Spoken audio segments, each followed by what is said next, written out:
नमस्कार। बीए भाग द्वितीय वर्ष के छात्रों के लिए हिंदी साहित्य का इतिहास, जिसमें भक्तिकाल और भक्तिकाल के साथ साथ रीतिकाल भी चलता है, और ये हिंदी साहित्य के इतिहास का एक स्वर्ण युग माना जाता है। इस स्वर्ण युग में साहित्य,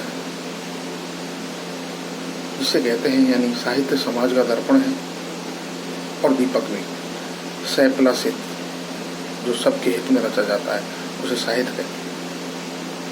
इसी हिंदी साहित्य के इतिहास को आचार्य रामचंद्र शुक्ल और कई सारे विद्वानों ने कई कालों में बांटा। काल विभाजन लगभग 1050 ईस्वी से और आज तक का है, जिसमें सर्वप्रथम आदिकाल आता है। उस आदिकाल को 1050 से 1375 तक का काल होता है। इस आदिकाल का दूसरा नाम वीरगाथा काल भी है।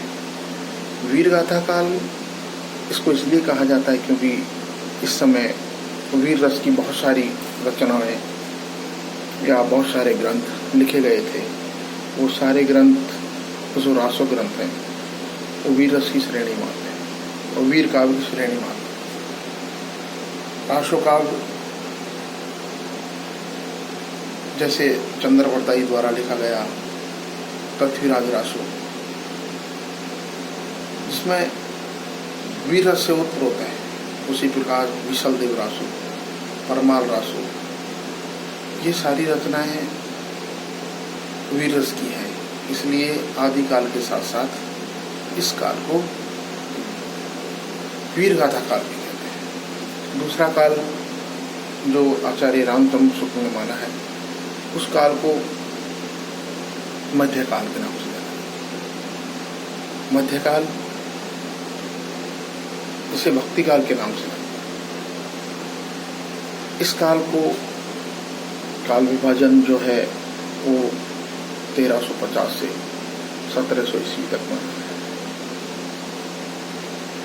और इसमें भक्ति रचनाएं अधिक होने के कारण इसे हिंदी साहित्य का स्वर्ण युग कहते हैं। तीसरा जो काल है वो 1700 से लेकर 1900 तक, जो हमारे बीए भाग द्वितीय के छात्रों के लिए बहुत महत्वपूर्ण चीज़ है। और उस वीर रस के काल को, उस काल को रीतिकाल के नाम से जानता है। और ये रीतिकाल 3 चरणों में बांटा है हमारे विद्वानों ने, आचार्य शुक्ल ने भी, और बहुत सारे विद्वानों ने इस रीतिकाल को 3 भागों में बांटा है। एक है रीतिबद्ध, जो रीति की परिपाटी को साथ लेकर रचना करते हैं, उन्हें रीतिबद्ध कहते हैं। बहुत सारे कवि ऐसे हैं जो रीति मुक्त, उन्हें रीति की परिपाटी को साथ ना लेकर अपने ग्रंथ को लिखा, उन्हें रीति मुक्त कवि कहते हैं। एक हमारे कवि हैं बिहारी जी, जिन्हें रीति सिद्ध कवि कहते हैं। चौथा और अंतिम काल जो 1700 से 1900 तक का रीतिकाल खत्म होते ही 1900 से और आज तक का जो काल है वो गद्य काल है। इसमें अक्सर गद्य की रचनाएं हुई थी, और उसी काल को गद्य काल के साथ साथ कविता काल भी कहते हैं। कविता, गद्य और आधुनिक काल, ये बहुत सारे नाम उस काल को दिए जाते हैं। ये हिंदी साहित्य के हमारे काल विभाजन आचार्य रामचंद्र शुक्ल के द्वारा किया गया है। धन्यवाद।